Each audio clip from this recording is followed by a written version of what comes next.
Mr. Speaker. The Honourable Amy Adams. Mr. Speaker, I thank you for the opportunity to make a contribution in this debate on countering terrorist fighters bill. Can I just begin by acknowledging the Speaker who has just resumed his seat, congratulating him on his elevation to Leader of the Opposition, and thanking him actually for making a number of quite thoughtful, I think, and well-balanced comments in this debate.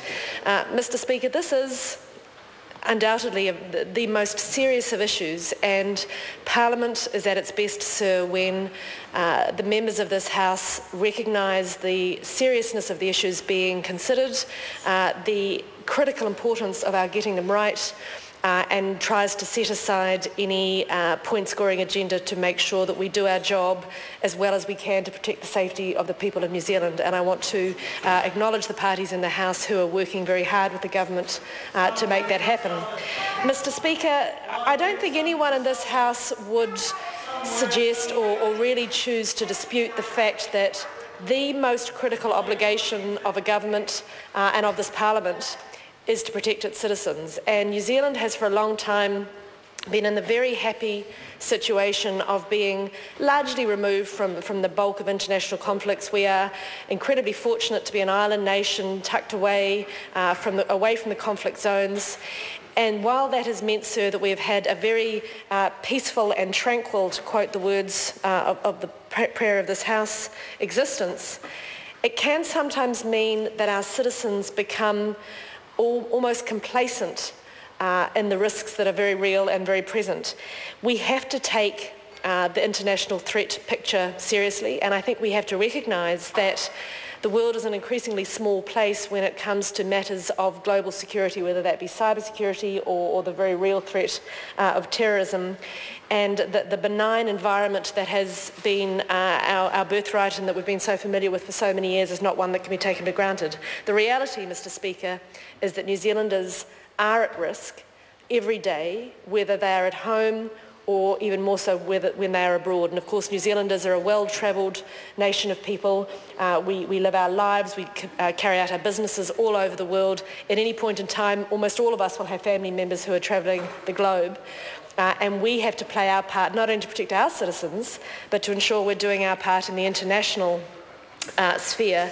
And in that regard, sir, I do want to particularly note that one of course the critical reasons for passing this legislation and doing so quickly is to give full effect to our obligations under the Security Council Resolution 2178 by making sure we have the statutory powers available to restrict and disrupt the travel of suspected foreign fighters, sir. And in that regard, I certainly, and I'm sure many members of this House, would want to stand up and say we're doing our part for a safer globe. So the changes in this bill, as this House know, came about from a review of our security services and whether they have the capability and the framework that they need to protect New Zealanders and, as I say, play our part in the world from this threat of foreign fighters. That report came back and identified some core measures that needed to be addressed quickly to fill the holes, but equally, sir, recognising that given the urgency of this process, the by necessity short time frame in which to complete both the review and the drafting of the legislation and this legislative process, it is appropriate that these powers that are extensive are limited by a sunset clause, which they are, that they will be subject to the full review of the security and intelligence services, which is required by statute to begin next year, and that of course while they're enforced they're subject to very careful oversight. So the powers, I'm sure, will be well canvassed in this debate. They have been already to an extent. They really largely turn on both the power of the Minister of Internal Affairs to consider the grant, suspension and removal of travel documents where that is necessary, both in terms of the length of time that he or she, as the case may be in the future, can suspend travel documents for, and the speed with which he can act should that be required in urgent situations. So we're moving out obviously to a maximum of 3 years cancellation of passports, but importantly with a 12-month review clause in there. And of course, sir, the individuals concerned will continue to have the ability to seek a judicial review of any decision made in that regard.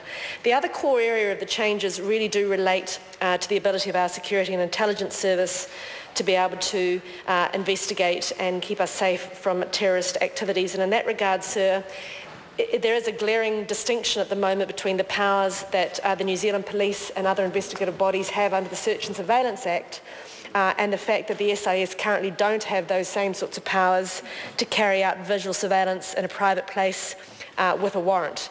Now, sir, those of us who have been involved, as I was, in the passing of the Search and Surveillance Bill and sat through the Select Committee processes will know the detailed consideration that was put into considering the appropriateness of that surveillance, whether we had the balance right between the rights of private citizens and the important right to protect law and order in this country.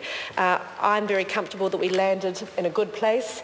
So now is the time to ensure that those same rights that the New Zealand Police have in terms of prosecuting such offences also extends to the SIS. And sir, can I just make the comment that in respect of video surveillance, of course the Commissioner of Security warrants will need to be satisfied that the conditions for issuing a warrant apply. And then, sir, as a second safeguard, the Minister in charge of the SIS also needs to be satisfied that the conditions for issuing a warrant apply.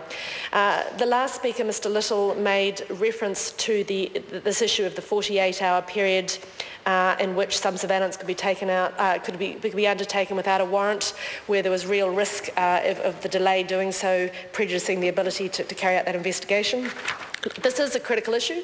I think it's one of the key reasons that we do need to take the time for this bill to be considered and worked through in terms of some of those operational aspects.